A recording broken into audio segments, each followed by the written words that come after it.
Hola, guapíssims i guapíssimes. Sé que esteu treballant amb la Laura el tema de la Renaixença i que esteu fent un dossier que us vaig encomanar jo. Molts de vosaltres ja l'heu lliurat, ja l'heu entregat i d'altres m'esteu consultant dubtes. Procuro fer un vídeo per a veure si puc esvair aquests dubtes i podeu millorar aquest dossier que esteu fent. Si ja l'heu entregat, si ja l'heu lliurat i creieu que el podeu millorar, doncs el podeu tornar a fer i me'l torneu a enviar, d'acord? També vull felicitar el Yassir i el Sheikh perquè s'han animat a fer aquest dossier de recerca de la Renaixença i està molt bé que feu les mateixes activitats que fa la resta de la classe, d'acord? A veure, què és això de la Renaixença? En primer lloc, no ho podem confondre amb el Renaixement del segle XVI. No ho podem confondre amb el moviment artístic del segle XVI a tota Europa, que allò era el Renaixement. La Renaixença només té lloc aquí a Catalunya al segle XIX. Penseu que en castellà, amb la Pilar, vau estar parlant del Renaixement, que era aquell moviment cultural que sorgia a tota Europa a finals del segle XVIII i durant tot el XIX. Doncs aquí a Catalunya passa una cosa molt especial, que durant 3 i jo diria que 4 segles no hi havia hagut pràcticament català literari. Ningú s'havia dedicat a escriure en català. Hi havia hagut un període de decadència de gairebé 4 segles. Aleshores hi ha una sèrie d'intel·lectuals, petits burgesos, professionals liberals, doncs, economistes, advocats, etc., que influïts per aquesta literatura romàntica es dediquen a recuperar el català literari, és a dir, doncs tota aquella tradició oral, aquelles cançons, aquelles rondalles, doncs comencen a escriure-ho, es comencen a interessar pels clàssics catalans. Doncs penseu que a Catalunya hi havien hagut grans noms, Ramon Llull, que era de les Illes Balears, hi havia hagut Ausiàs March, que era del País Valencià, un poeta amb renom a tota Europa. Hi havia hagut el Joan Martorell, que va escriure Tirant lo Blanc, que el mateix Miguel de Cervantes va dir que era un dels millors llibres que s'havia escrit mai. Doncs hi ha una sèrie de gent culta, petits burgesos, professionals liberals, que es comencen a interessar per recuperar tot aquest material. D'alguna manera, la Renaixença és un moviment cultural i reivindicatiu. Es vol recuperar el català com a llengua literària, es vol recuperar el català com a llengua de prestigi. Catalunya té una cultura pròpia i es manifesta en la seva llengua. Què més us he d'explicar de la Renaixença segons les preguntes que us he fet?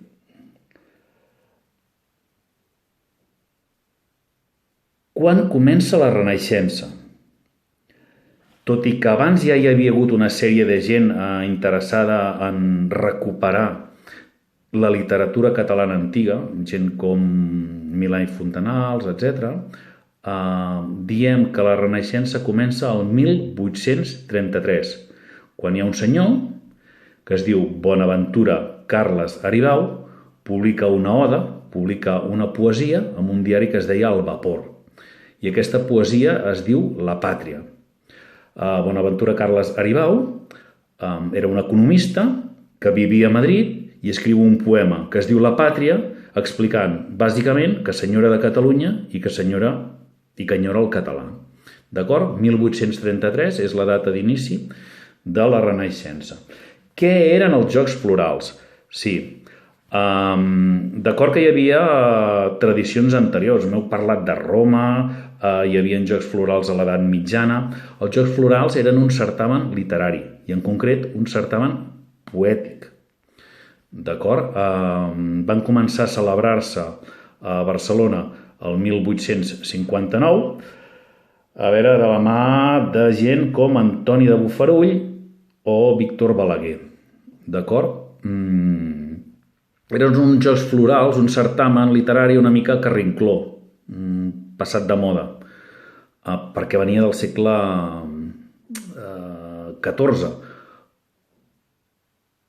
Però tot Catalunya pren consciència de la importància que té aquest certamen literari, no? I adquireix molta fama.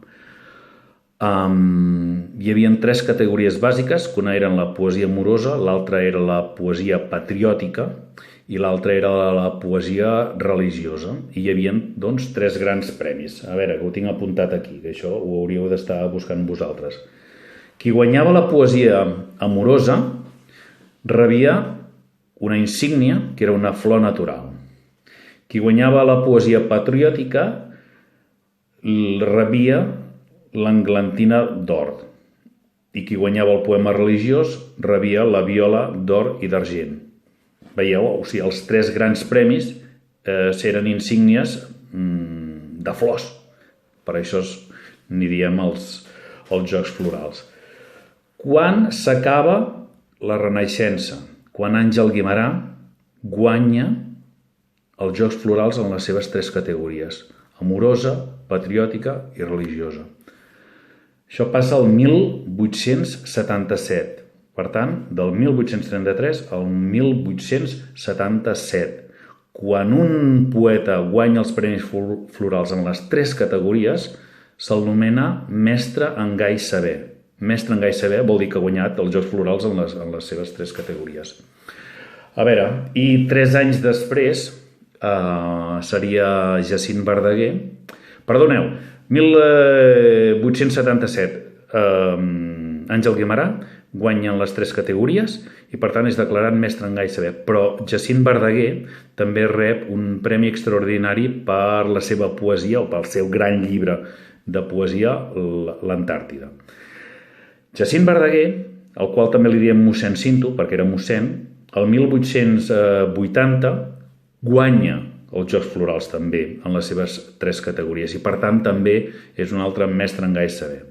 Però diem que el principi de la Renaixença és el 1833 amb el poema La Pàtria de Bonaventura Carles Aribau i que acaba el 1877 quan Àngel Guimerà és declarat mestre en gai saber i Jacint Verdaguer guanya un premi extraordinari.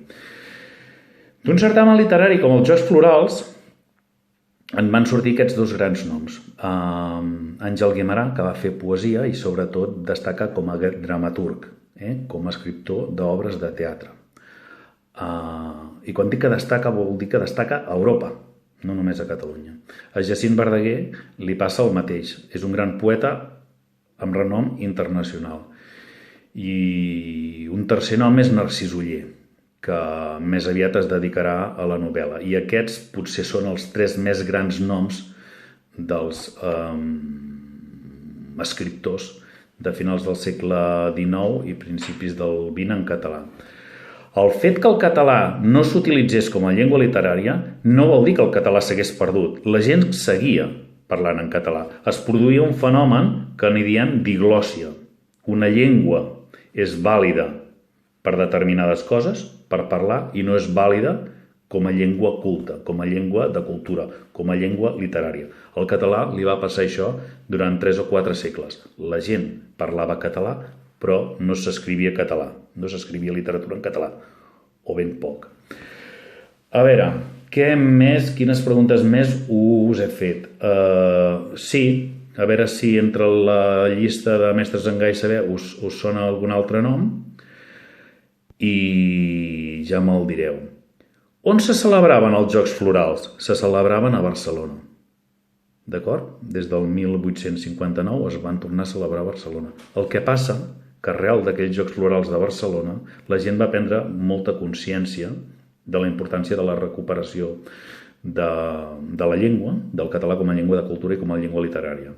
Llavors es van anar fent certàmens literaris arreu de Catalunya, a moltes ciutats, a moltes poblacions. Algunes d'elles també li deien Jocs Florals i en altres llocs n'hi deien d'una altra manera. I fins quan es van celebrar els Jocs Florals? Bé, de fet, els Jocs Florals es continuen celebrant. El que passa que, clar, no tenen el mateix ressò que en l'època de la Renaixença, que va del 1833 al 1877, ja us ho he dit. Per tant, els Jocs Florals es van anar extenint. De fet, a Piera se celebren Jocs Florals encara ara. Potser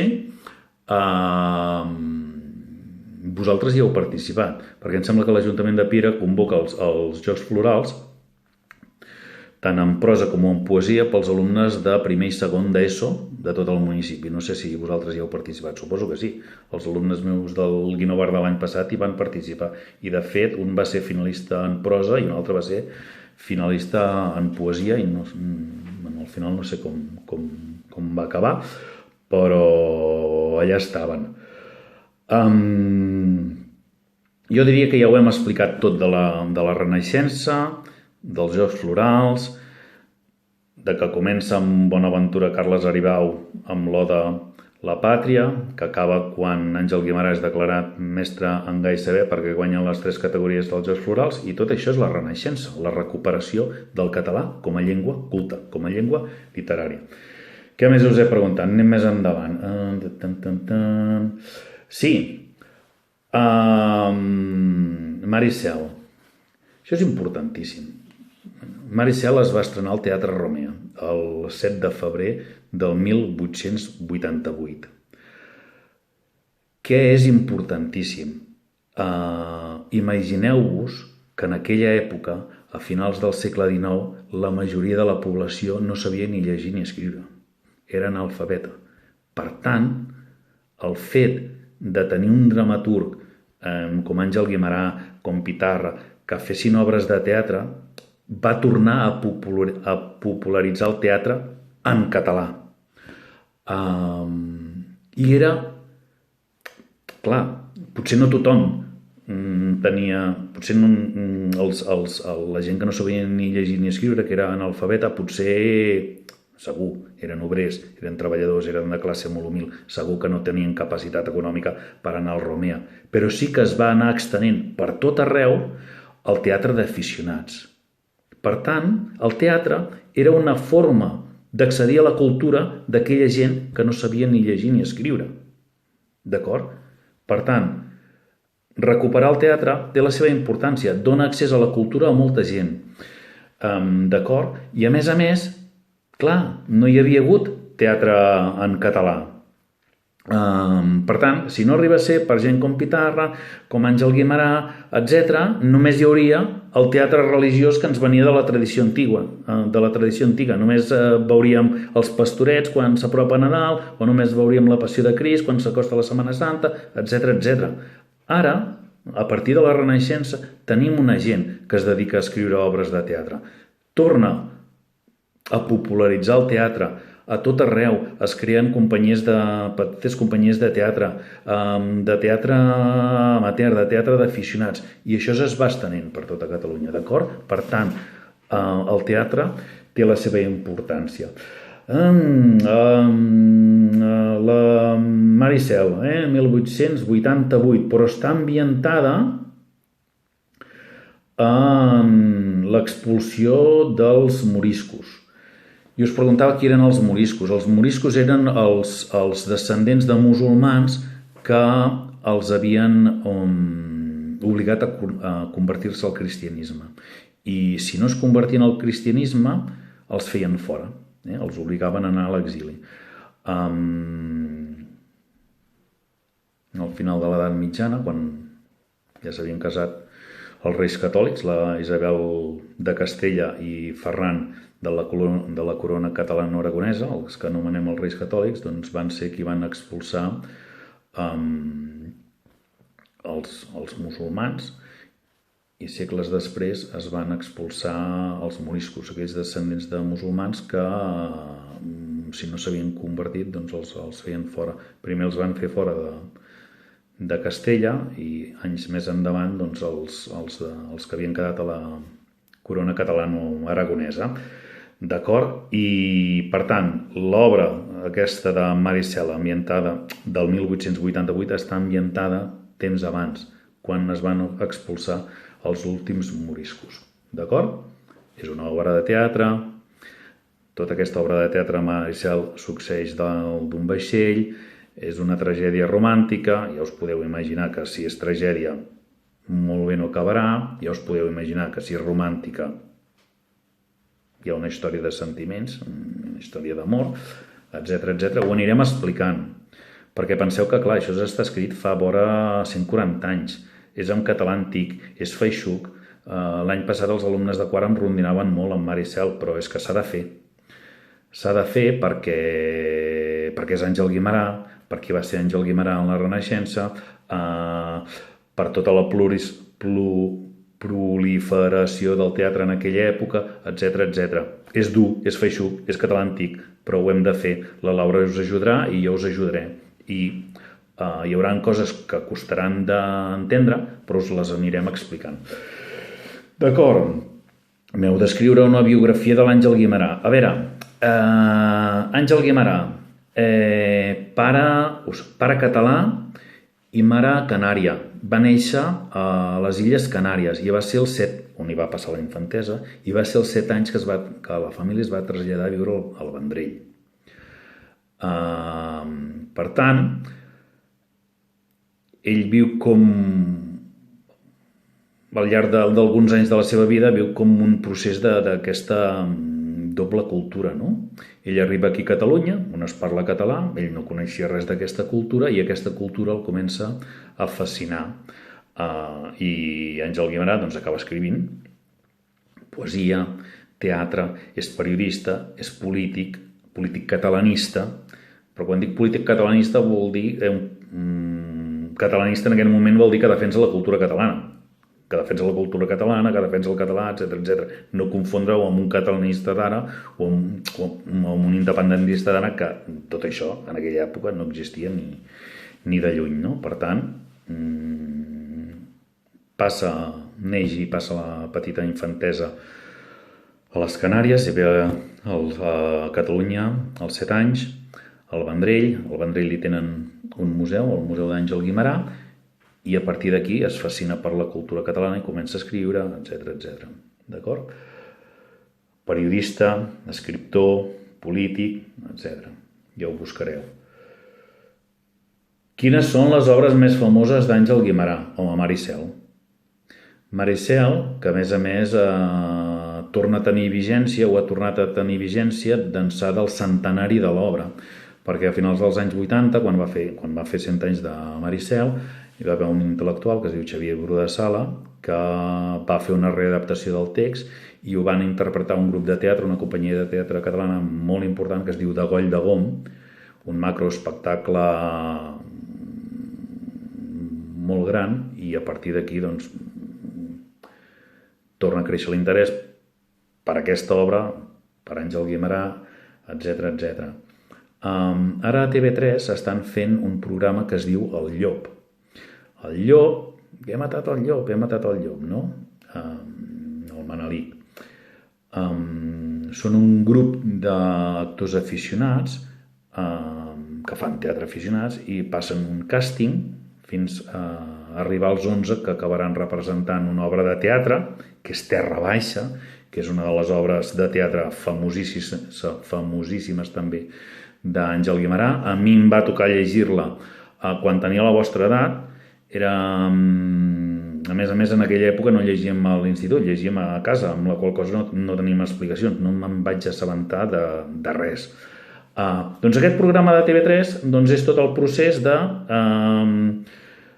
fer el càsting d'unes persones, es farà una selecció fins que arriben a ser els 11 personatges, crearan una companyia de teatre i al final acabaran representant Terra Baixa, que al igual que Maricel és una gran obra d'Àngel Guimerà. Potser també és famosa, o potser la tercera en discòrdia, la més famosa, és La filla del mar, però va escriure moltíssim Àngel Guimerà.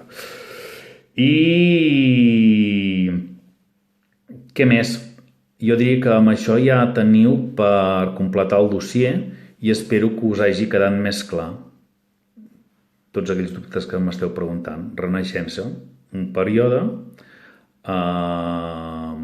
que coincideix amb el romanticisme que hi ha a tota Europa, que aquí a Catalunya té com a objectiu recuperar el català com a llengua culta, com a llengua literària, que va del 1833 al 1877, O de la Pàtria de Bonaventura Carles Aribau, Mestre en Gai Saber, Àngel Guimerà, els Jocs Florals. Què són els Jocs Florals? Un certamen literari de poesia.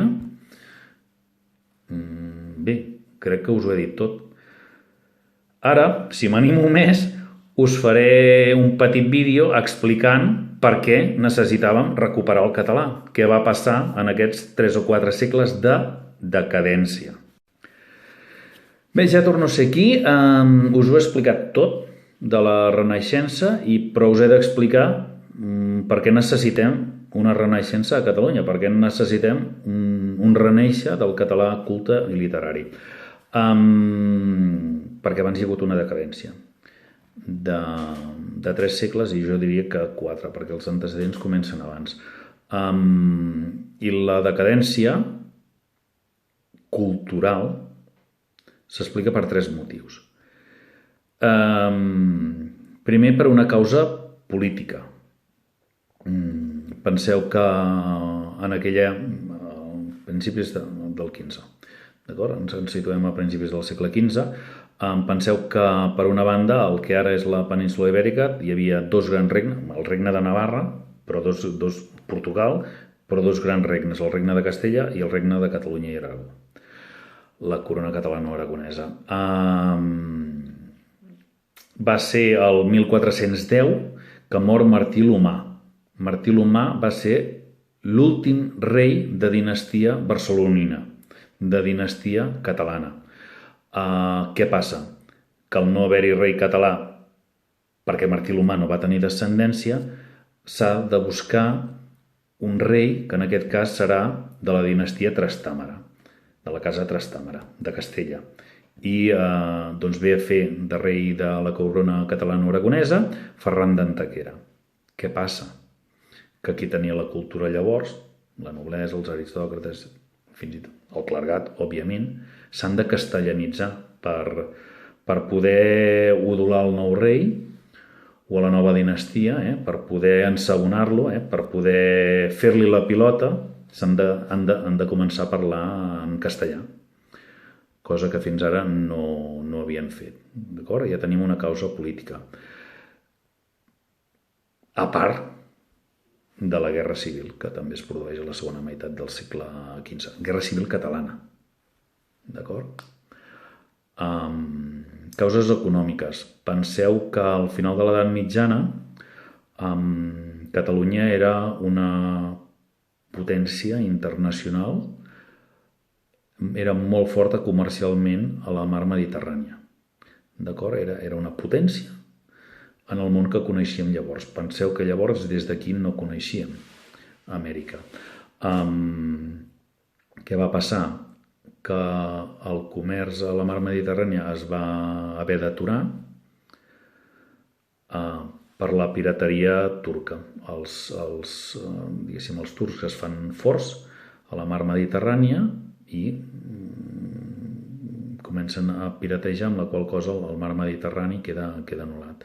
Fixeu-vos si era fort a Catalunya al mar Mediterrani, com el rei Jaume I el Conqueridor, que va conquerir el País Valencià, que va conquerir les Illes Balears, però és que també hi havia territoris a Itàlia, a l'illa de Sardenya, en una ciutat que es diu l'Alguer. Us en recordeu que a principi de curs a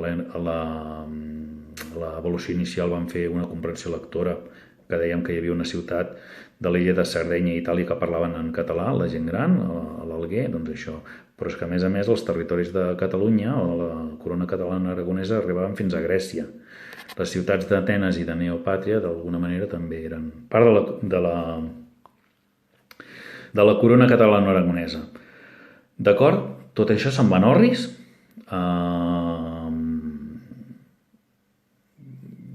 Es deixa de comercialitzar la mar Mediterrània i al cap d'un temps ve quan Cristòfor Colom va demanar a la Isabel la Catòlica de Castella que financi el seu viatge, que vés a saber on vol anar, no sé què, i després s'acaba topant amb Amèrica. Per tant, diguéssim, les riqueses a partir d'ara vindran de l'Atlàntic, no? Vindran d'explotar els recursos naturals d'Amèrica, d'aquest nou continent. La Mediterrània queda anul·lada. A més, el que és l'interior de Catalunya comencen a venir males collites, la pesta, tot el que vulguis, i durant temps, i durant anys, i durant segles, amb la qual cosa s'amplifica, no? aquesta crisi econòmica. No podem comercialitzar a la Mediterrània, males collites, pesta, tot això s'arruïna. No podem comercialitzar amb Amèrica. En principi, els primers segles només va tenir el monopoli Castella i després ja s'ampliaria a tothom. I fruit d'aquestes males collites, fruit d'aquesta peste, fruit de la gent estar mal alimentada, malnutrida, etc., també hi ha una crisi demogràfica. Per tant, crisi política, crisi econòmica, crisi demogràfica acaben desembocant en una crisi cultural. La gent prou feines té en viure i no està per la cultura ni per escriure en català. Penseu que al segle d'or de la literatura espanyola, que hi ha el Quevedo, hi ha el Góngora, hi ha el Cervantes, hi ha un autor anònim que va escriure el Lazarillo de Tormes, etc. Aquí pràcticament no hi havia res. Hi havia un senyor, el baró de Maldà, que va escriure un llibre que es deia Calaix de Sastre, i hi va haver un bon poeta barroc, que és el Francesc Vicent Garcia, que el coneixem com el rector de Vallfogona. Si aneu a Vallfogona de Riucorb, que això deu estar